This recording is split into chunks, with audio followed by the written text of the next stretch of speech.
नमस्कार। इन खबर में आपका स्वागत है। 5 राज्यों में होने वाले विधानसभा चुनाव के मद्देनजर राजनीतिक दलों में फ्री बीज यानी मुफ्त में उपहार बांटने की होड़ लग गई हुई है।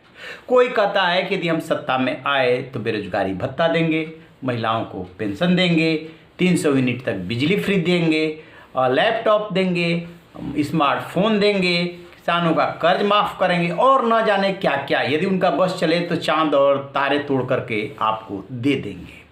और जनता भी कुछ इस तरीके से उस पर गंभीरता से विचार नहीं करती है कि यदि यही पार्टी दूसरी जगह सत्ता में है तो वहाँ पे क्या चांद तारे तोड़ करके ला करके लोगों को दिया है। लोग इमोशनल हो जाते हैं, बहकावे में आ जाते हैं और इस तरीके से प्रलोभन दे करके वोट खरीद लिया जाता है। ये बात किसी एक राजनीतिक दल के लिए नहीं है।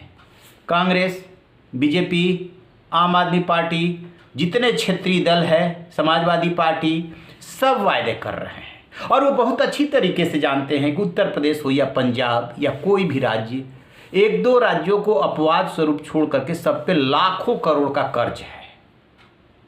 जीएसटी का जो कलेक्शन है वो कम है। कहाँ से देंगे? आम आदमी के टैक्स से ही तो देंगे। तो राज्य पे कर्ज लादते जाएंगे। दूसरी बात, सैद्धांतिक रूप से लोकतंत्र में वोट से सरकारें बदलती हैं, तो क्या प्रलोभन से सरकारें बदलेंगी?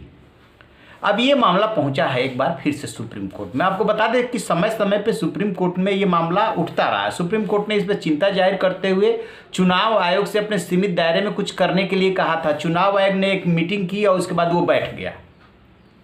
अब इस मामले को लेकर के अश्वनी उपाध्याय हैं, ऐसे मुद्दों को वो उठाते रहते हैं, सुप्रीम कोर्ट लेकर के पहुंचे हैं, उनकी पैरवी विकास सिंह कर रहे हैं। इस पे जो है चुनाव आयोग और केंद्र सरकार को सुप्रीम कोर्ट ने नोटिस जारी कर दिया है।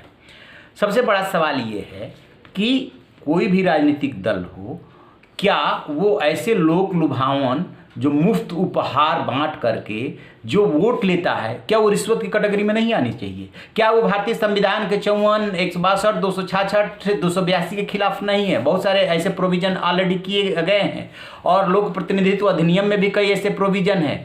तो इस पर गौर करना होगा, क्योंकि ये राजनेता कर क्या रहा है कि राज्य चाहे लाखों करोड़ के कर्ज में डूबा हुआ हो, जो नौकरी कर रहे हैं, राज्य सरकार के मुलाजिम हैं, उनको सैलरी देने के लिए पैसे नहीं हैं, लेकिन हम आएंगे तो मुफ्त में उपहार बांटेंगे। पहली कैबिनेट की बैठक में ये डिसीजन ले लेंगे, दूसरी कैबिनेट की बैठक में ये डिसीजन लेंगे। मैं यहाँ किसी नेता के नाम का उल्लेख नहीं करना चाहता, लेकिन कोई भी राजनीतिक दल इससे अछूता नहीं है। हालांकि जब खास तौर से 2 राजनीतिक दलों का नाम लिया गया याचिका में, तो सुप्रीम कोर्ट ने इस पे आपत्ति जताई कि 2 ही राजनीतिक दलों का नाम क्यों या कुछ ही राज्यों का जिक्र क्यों नहीं सर। तब उस पर विकास सिंह ने ये कहा कि नहीं, हम इसमें सभी राजनीतिक दलों को शामिल करने की कोशिश करेंगे। सबसे बड़ा सवाल है कि इन सब जो फ्री बीज है, मुफ्त में उपहार बांटने की जो एक रवायत बन गई है, ये बंद होनी चाहिए और असली चेहरा लेकर के राजनीतिक दल जनता के बीच जाए कि हम आएंगे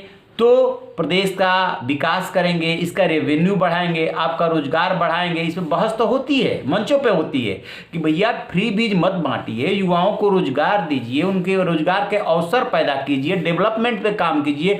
जब किसी भी सूबे में डेवलपमेंट होगा तो रोजगार के अवसर ऑटोमेटिकली बढ़ेंगे। लेकिन नहीं, इन राजनेताओं को सीधे एकदम से सहज जो दिखता है वो दिखता है कि फ्री बीज, मुफ्त उपहार का वायदा करो, लोग इससे जल्दी आकर्षित होते हैं। खासतौर से यंगस्टर्स जो है, उन्हें लैपटॉप और स्मार्टफोन देंगे तो उससे प्रभावित हो जाएंगे, सीधे सीधे वोट खरीदने की कोशिश होती है। देखते हैं कि सुप्रीम कोर्ट में जो ये प्रक्रिया शुरू हुई है, इस पे जो नोटिस का जवाब देना है, ये जवाब देते हैं तो कोई मतलब किसी नतीजे तक पहुंचते हैं या सिर्फ नोटिस तक ही रह जाता है। इस पे तो कई बार चर्चा हो चुकी और चूंकि चुनावी मौका है, 5 राज्यों में विधानसभा का चुनाव है और राजनीतिक दल वायदे पे वायदे किए जा रहे हैं, वो भी बहुत अच्छी तरीके से जानते हैं कि लौट के आने के बाद वो इन वायदों को पूरा करने की स्थिति में नहीं होते। जैसे किसानों की ऋण माफी का ही मुद्दा ले लीजिए, तमाम सारे राज्य हैं किसानों की ऋण माफ़ी कर देंगे और जब सत्ता में आते हैं तो फिर उसमें कंडीशन लगाने लगते हैं कि 50,000, 1 लाख तो सिर्फ कोऑपरेटिव बैंक ही राज्य सरकार के तहत आते हैं, नेशनलाइज बैंक नहीं आते हैं।